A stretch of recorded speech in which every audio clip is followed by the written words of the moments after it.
última vez que hice esto, las conferencias me lo eché haciendo eso mismo. Y me siguen molestando por eso. Así que muy buenos días a todos. Bienvenidos a la escuela dominical. Quiero invitarles a que me acompañen a leer en Filipenses, la carta del apóstol Pablo a los Filipenses. Y me voy a centrar en solo dos versículos, pero sin embargo es necesario leer un poquitito antes para también poder entender varios elementos que hay en la carta.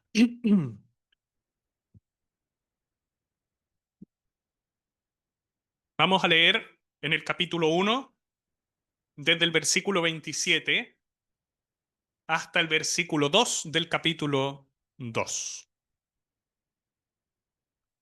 Dice así Filipenses 1:27 al 2:2, así dice la palabra del Señor.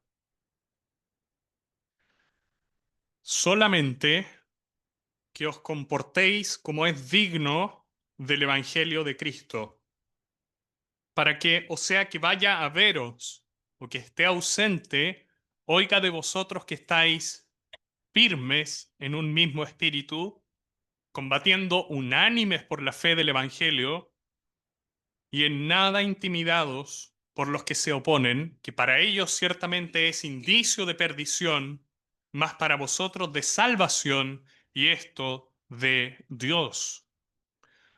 Porque a vosotros os es concedido a causa de Cristo, no solo que creáis en Él, sino también que padezcáis por Él, teniendo el mismo conflicto que habéis visto en mí y ahora oís que hay en mí.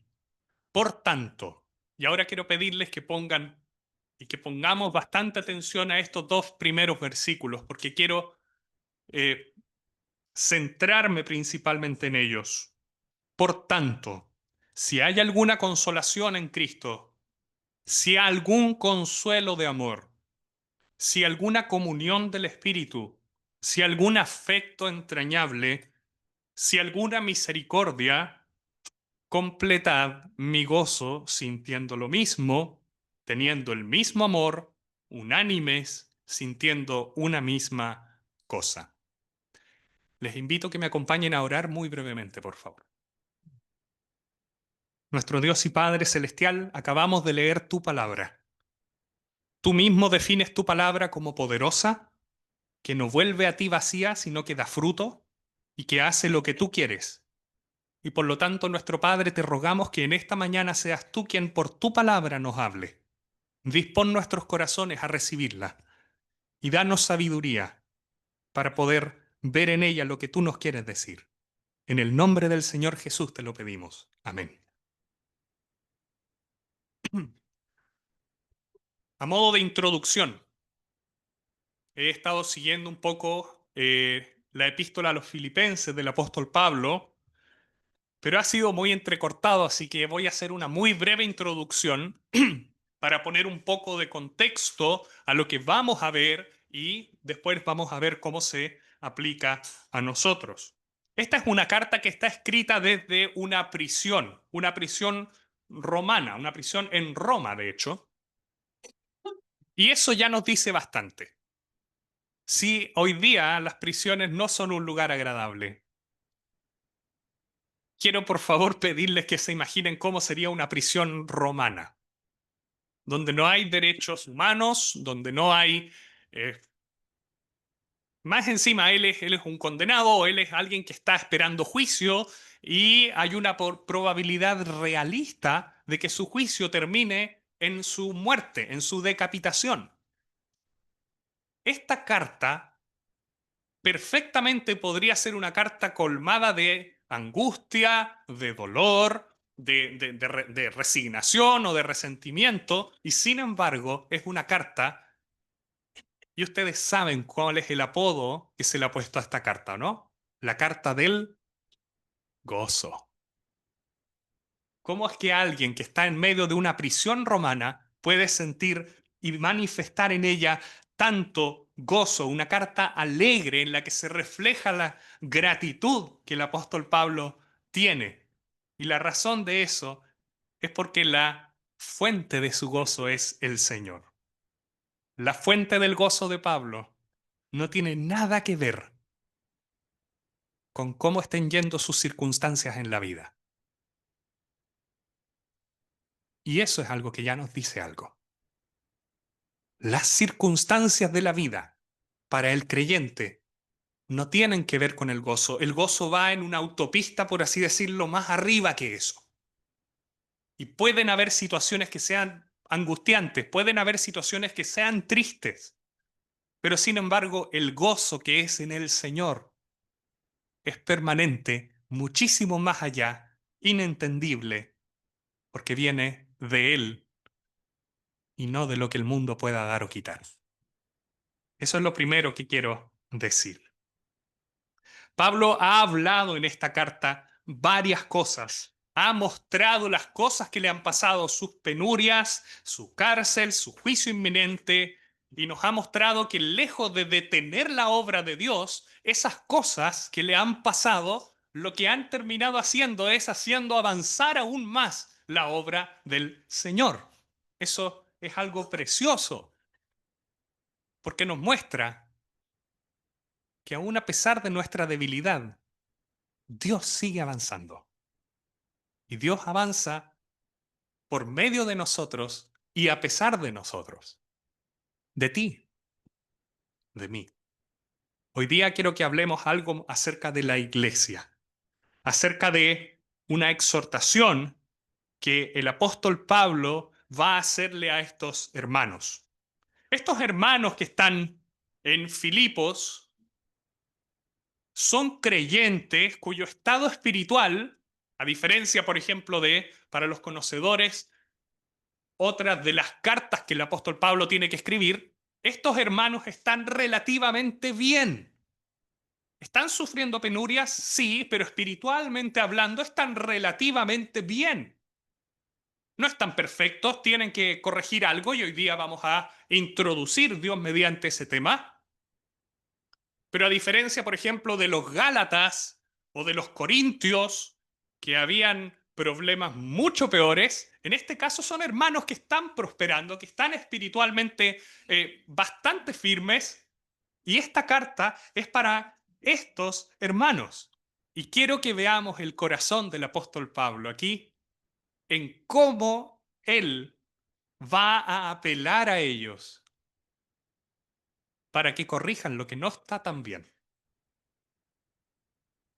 Es precioso. Y es un ejemplo para nosotros. Y no solamente es un ejemplo para nosotros de cómo hacerlo, aplica directamente a nosotros también. A ti y a mí, a cada uno de nosotros, las exhortaciones que tenemos aquí, vamos a ver después, al final, que se aplican directamente a nosotros también. Entonces, lo que yo quiero compartir con ustedes en esta mañana, fría mañana de domingo, última mañana de septiembre, de domingo de septiembre. Increíble cómo ya pasó septiembre. En primer lugar, quiero ver algo del capítulo 1, la solemne apelación que Pablo hace. Ese va a ser mi punto número 1. En segundo lugar, vamos a ver el capítulo 2, versículo 1, y ese va a ser nuestro gran versículo, los motivos de la unidad. Y por último, vamos a cerrar haciendo algunas aplicaciones a nosotros a raíz de estos dos elementos que tenemos aquí. Vamos entonces al primer punto, la solemne apelación. Esto es, dicho sea de paso, a modo de repaso nomás, porque para los que tengan súper buena memoria, ya lo vimos hace casi un año atrás, pero ni yo tengo tan buena memoria, así que vamos a repasar algunos elementos de los que están aquí en el capítulo 1 y versículo 27. La primera apelación que Pablo les hace a estos hermanos, les impele, les exige, les demanda, es a que vivan, dice el versículo 27, que se comporten como es digno del Evangelio de Cristo. La idea es que es el comportamiento de un ciudadano. Y la intención que tiene Pablo al comunicarnos esto es que ejerzan su ciudadanía celestial a los creyentes que están allí, a los creyentes que están en medio de la iglesia, en medio de la ciudad de Filipos, que ejerzan su ciudadanía celestial de una manera digna del Evangelio de Cristo. Y esto es fuerte, porque Dios espera que la conducta de estos hermanos, que la forma de vida de estos hermanos y por lo tanto de nosotros sea concordante, sea adecuada con respecto a un estándar tan elevado como es el mensaje que te salvó. ¿Alguien sabe cuál es el mensaje que te salvó? ¿El Evangelio? ¿Saben lo que te dice el Evangelio de Dios? El Evangelio de Dios te dice que tú eres un pecador perdido. El Evangelio de Dios te dice que no hay salvación para ti en tu propia capacidad. Te dice que espiritualmente hablando, delante de Dios, estás muerto en tus pecados, como lo estábamos todos los que estamos en este salón, todos y cada uno de nosotros.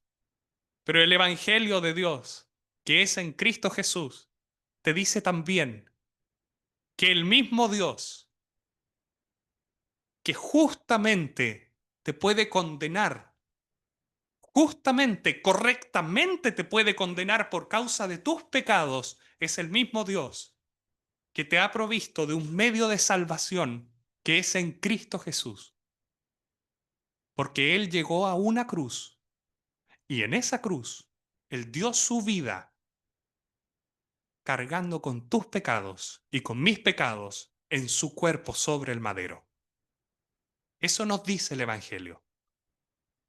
Para que tú y yo no tengamos que pagar por estos pecados que nosotros mismos cometimos, sino que podamos ser limpiados con base al sacrificio de Cristo, revestidos de su justicia y podamos recibir la vida eterna que es de Él. Ese es el Evangelio. Y si hay alguien aquí que no es creyente, lo que nosotros queremos decirle es que se apropie de este mensaje, que lo crea en lo más profundo de su corazón. Cristo murió por ti, Cristo murió por mí, Cristo murió para limpiarme de mis pecados y para abrirme la entrada a Dios como hijo. Y resucitó al tercer día, vencedor. Ese es el mensaje del Evangelio. Es el mensaje más glorioso que cualquier persona puede escuchar. Es el único mensaje que puede llevarte a Dios. Y por lo tanto, y aquí viene lo fuerte, el versículo 27, después de esta explicación, parece que suena un poquitito más fuerte, ¿o no?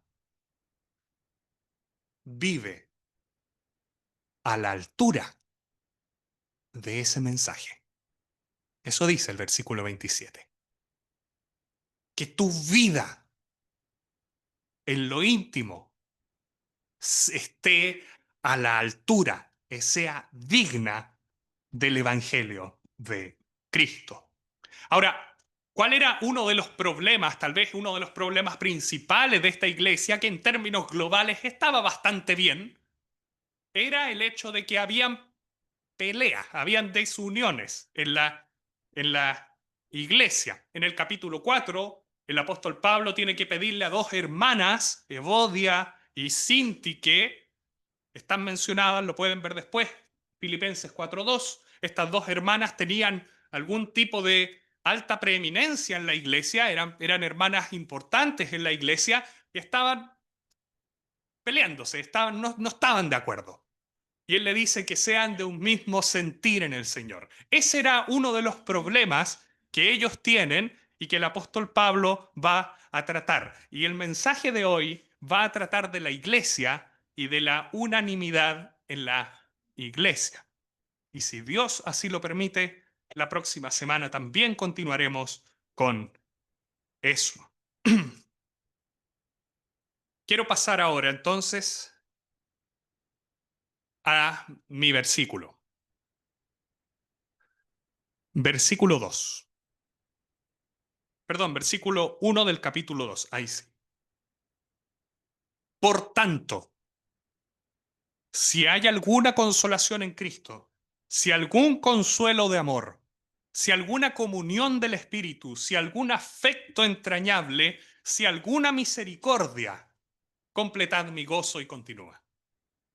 En esta sección que tenemos aquí en el capítulo 2, y lo que les quiero compartir hoy, es Pablo comenzando ya directamente a tratar exhortaciones que van a, tal como dijimos, rectificar estos problemas que estos hermanos tienen, que están viviendo de una manera que en ese pequeño aspecto no es digno del Evangelio de Cristo, no están unánimes. Y en particular tiene que ver con el comportamiento de ellos en medio de la iglesia. Tiene que ver con cómo practicar la humildad, después lo vamos a ver, con cómo tener un concepto equilibrado de ellos mismos, cómo amar a los hermanos, cómo considerarles como superiores, y va a terminar la sección después con el ejemplo máximo que es el sentir de Cristo Jesús. Lo veremos otra ocasión, Dios mediante. Esta sección parte con un por lo tanto, por tanto.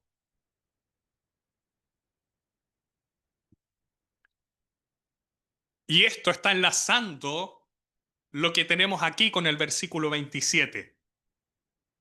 La idea es que ya que está el versículo 27 que manda que estén firmes en un mismo espíritu, combatiendo unánimes por la fe del Evangelio, ahora por lo tanto, veamos lo que sigue. ¿Y qué es lo que sigue en este versículo 1 del capítulo 2? Tenemos 4. En nuestra Reina Valera hay 5. No sé si está acá arriba. Está acá arriba. Sí, está ahí arriba. Van a contar 5, pero en el original son 4. Voy a explicar a qué me refiero. Son 4 condicionales si es que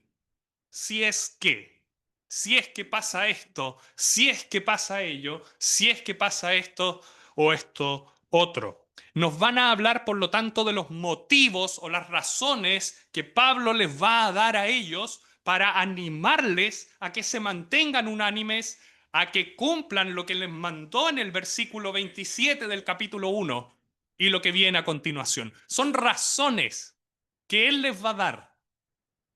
Y estas razones son totalmente atemporales. Aplican en Filipos, aplican en Concepción. Quiero llevarles a ver cada una de ellas, pero antes de eso, quiero mencionar algunos elementos acerca de la iglesia.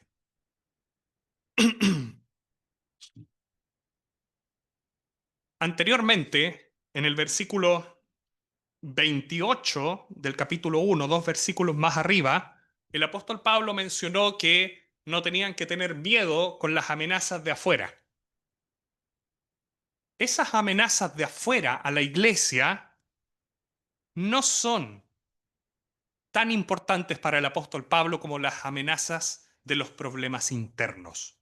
Tiene que ver, por lo tanto, esta exhortación con reparar las grietas y problemas internos que están ocurriendo en la congregación. Una congregación cuyo interior es unánime en amor va a poder siempre estar firme para con el exterior. Y este principio es fundamental. Una iglesia sana, una iglesia floreciente, no tiene que ver con que no haya problemas externos. Una iglesia sana tiene que ver con unidad y amor interior firmes en la verdad de Cristo por el Espíritu de Dios. Esa es la medida de una iglesia sana. Y quiero resaltar esto, y esta va a ser la primera de mis aplicaciones que quiero hacer. En primer lugar, para nosotros, la señal de que tu congregación es una congregación sana, escritural, espiritual, floreciente, no es el hecho de que externamente no haya problemas o que esté tal vez creciendo y prosperando, pero según métricas seculares, como por ejemplo que recauda mucho dinero o que parece que tiene mucho éxito o que los mensajes son tremendamente emocionales o que la música es tremendamente emocional y me mueve las emociones o que simplemente asisten más y más personas de manera totalmente pasiva. Una congregación sana, espiritual, escritural, no se mide por criterios del mundo. Y quiero por favor pedirles que esto decante bien en cada uno de nosotros. La señal de una congregación bíblica, sana y espiritual es que los hermanos se mantienen firmes y unánimes en el Evangelio, en toda la verdad de Dios y en amor unos con otros. Y saben que esto es particularmente relevante, porque yo espero que esta afirmación no sea una sorpresa para nadie. Pero saben que muchas veces nos pasa que en la práctica sí somos tentados a medir nuestras propias congregaciones con las métricas de afuera. Sí somos tentados a considerar el estado espiritual de la congregación no en función de la verdad, no en función del amor, sino en función de lo que el mundo diría. Tendemos a creer que mientras más emocionante sea el canto o la prédica, entonces fue más espiritual, o tendemos a evaluar que si hubo una reunión muy concurrida, entonces fue más espiritual, y una reunión menos concurrida, esa no fue tan espiritual. Pero esto no es así. Reitero, la señal de una congregación espiritual es que los hermanos se mantienen firmes y unánimes en la verdad y en el amor. Continúo con los condicionales. Sí hay.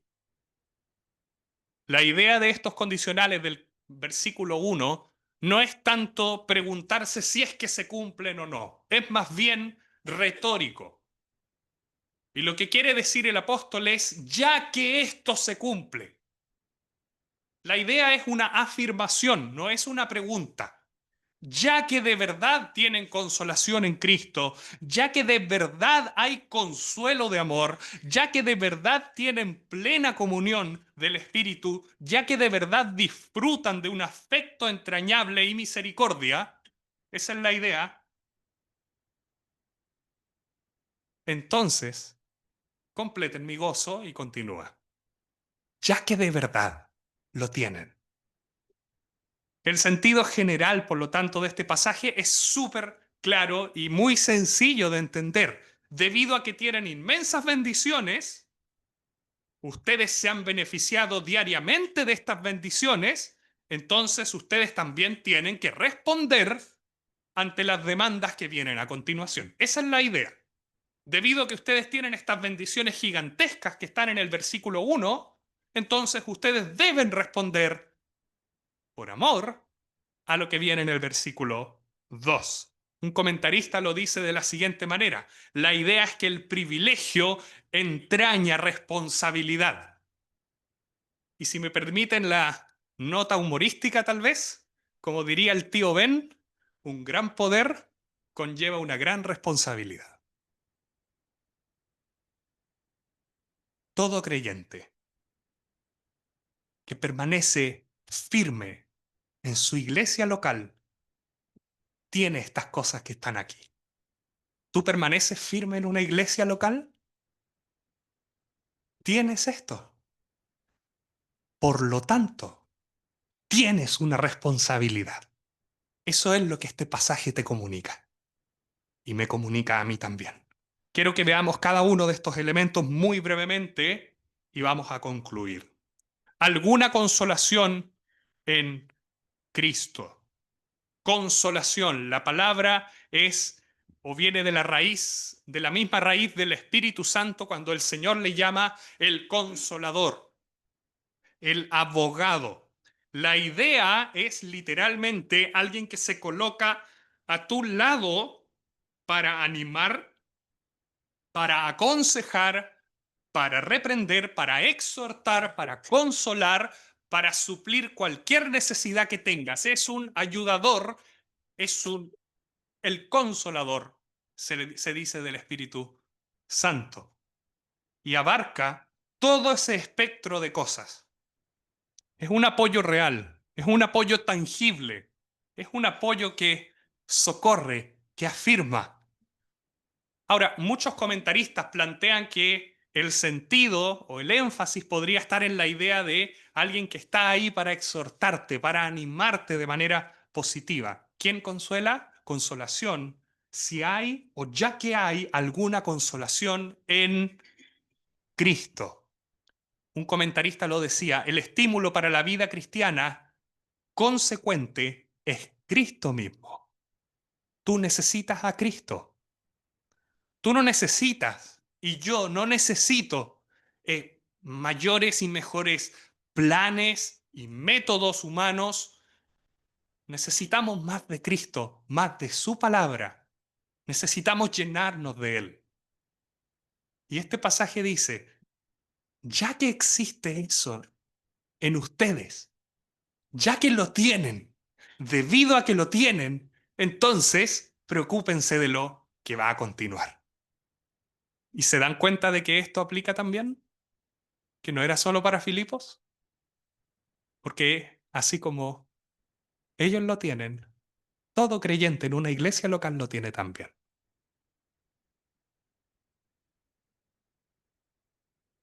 Algún consuelo de amor.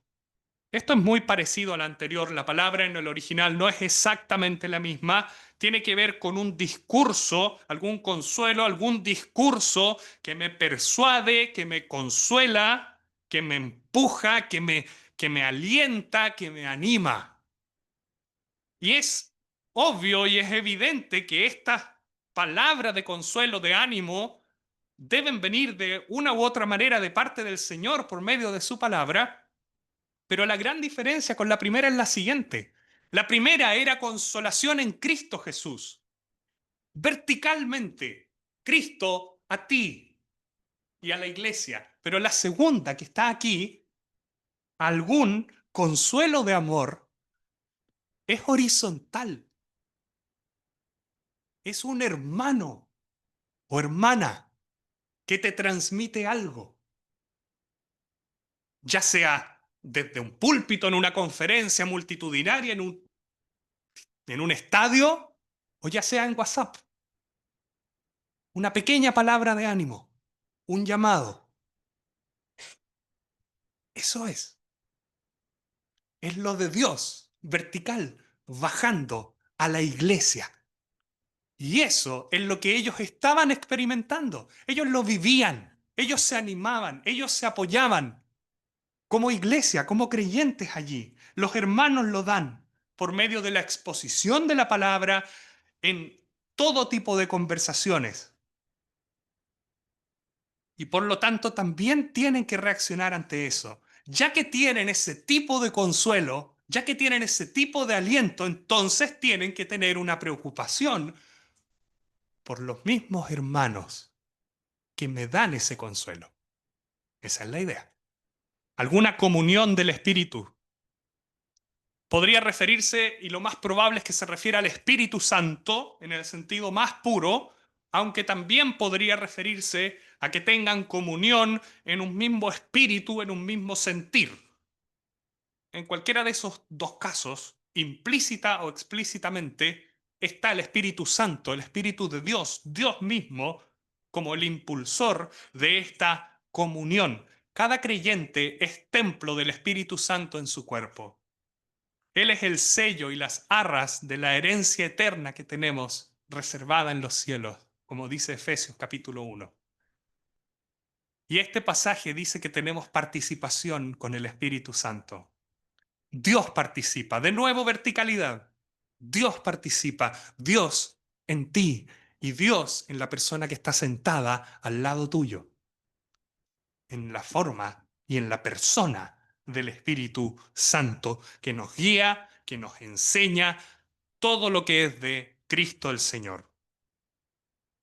Y por último, afecto entrañable y misericordia. Van juntas. Y de hecho la idea es, en el idioma original es muy corto y dice literalmente, es un poco divertido, dice entrañas y misericordias. No se refiere al corte de carne, claramente.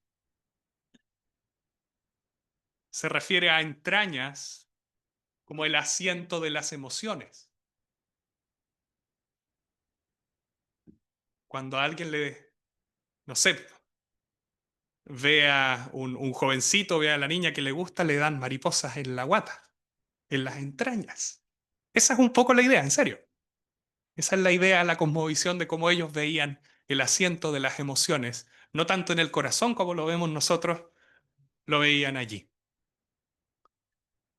Tiene que ver con el amor compasivo hacia los sufrimientos de otra persona y se ocupa en el Nuevo Testamento 5 veces para referirse a Dios, solo a Dios, la palabra misericordia.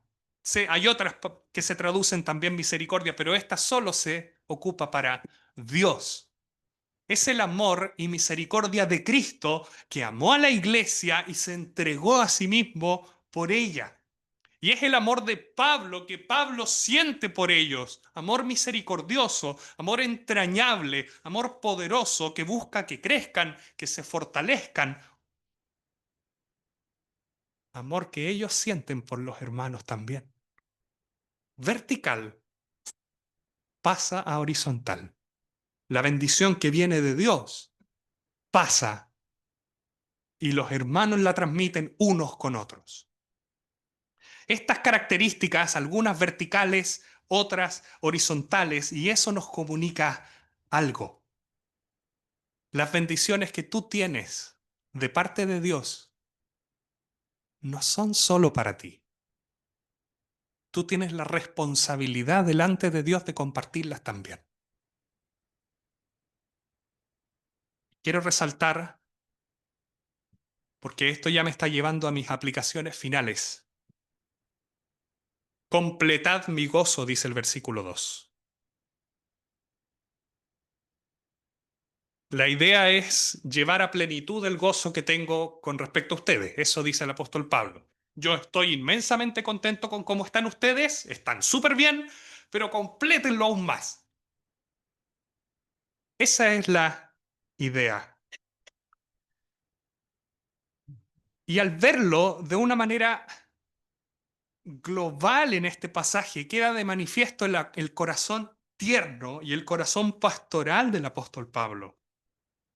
Pablo podría haber utilizado perfectamente su autoridad apostólica e inmediatamente decirles ya déjense de pelear de una buena vez, los puede reprender, los puede censurar inmediatamente, con enojo, con desagrado, pero sin embargo lo hace con una compasión tremenda. Apela a las bendiciones y a las virtudes y a las cualidades que destacan en ellos, a las cosas de las cuales ellos mismos se han beneficiado, que vienen de Dios y que también han sabido dirigir de una verticalidad hacia la horizontalidad de los demás hermanos. Apela a eso. Un comentarista lo dice de la siguiente manera: el equilibrio en la visión del apóstol no se deja deslumbrar por las virtudes que ya están presentes en los filipenses hasta el punto de no corregir sus deficiencias, pero tampoco se concentra de tal manera en sus carencias que se niega o que se ciega ante sus virtudes.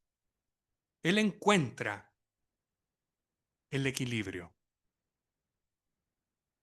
Otro comentarista menciona que además de apóstol, el apóstol Pablo es amigo de ellos. Son su alegría y son su corona. Y lo resalto porque saben que en nuestras propias relaciones personales muchísimas veces nosotros hacemos todo lo contrario, ¿no? Piensen en alguien que hace 99 cosas buenas y una mala. Adivinen en cuál se van a acordar. Se van a acordar de la mala, ¿no? A mí me pasa eso, a todos nos pasa eso. Al apóstol Pablo no. Y nos deja este ejemplo. Completen mi gozo. Ustedes son mi gozo. Estoy inmensamente gozoso por ustedes, pero les falta un poco. No pierde de vista lo bueno que hay en ellos. Y esa es una lección en sí misma. Nosotros perdemos, tendemos y somos muy rápidos en perder la perspectiva global que nos permite edificar a un hermano con amor. No se trata de ser indulgente con esa única cosa que el hermano hizo mal. Esa cosa que hizo mal tiene que ser conversada, pero tiene que ser también conversada a la luz de las 99 que hizo bien. El apóstol Pablo lo dijo, sea vuestra palabra siempre con gracia, sazonada con sal, para que sepáis cómo debéis responder a cada uno. Colosenses 4:6.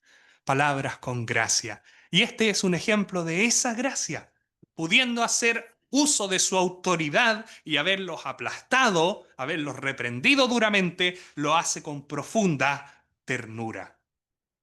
Y por lo tanto nosotros, cada vez que demos una crítica, cada vez que expresemos una opinión, particularmente en el contexto de iglesia, pero en todo, cuando nos parezca que algo no está bien, recuerden este pequeño ejemplo, sutil. Completad mi gozo. Mantien en la perspectiva todo lo bueno antes de centrarse en lo que se debe corregir. Y por último, quiero que pensemos en las cosas que están en el versículo 1. Bendiciones espirituales en Cristo Jesús, inmerecidas, dadas por la gracia de Dios. Pero ahora quiero que hagamos un ejercicio. Y les quiero pedir que hagamos un ejercicio. Este versículo 1, si es que o ya que hay consolación en Cristo, ya que hay consuelo de amor, ya que hay comunión del Espíritu, ya que hay afecto entrañable y misericordia, aplíquenlo a ti, aquí. O si hay alguien de otra asamblea, de otra congregación, aplíquelo a su asamblea, a su congregación. Estas cosas que están aquí y que podemos disfrutar nos han sido dadas, nos han sido otorgadas por Dios verticalmente, pero a través de hermanos y hermanas en tu iglesia. Por medio de la iglesia local, por medio de la exposición de la palabra de Dios. Esa es la gran aplicación que quiero hacer a este pasaje hoy, en que podamos todos meditar cuán significativa ha sido para ti tu iglesia local, en distintas etapas de tu vida. ¿Cuánto has, en un buen sentido lo digo, usufructuado de tu iglesia local? ¿Cuánto beneficio has obtenido? ¿Cuánto provecho espiritual Dios te ha concedido por medio de hermanas y de hermanos en tu iglesia local? Decenas de ellos.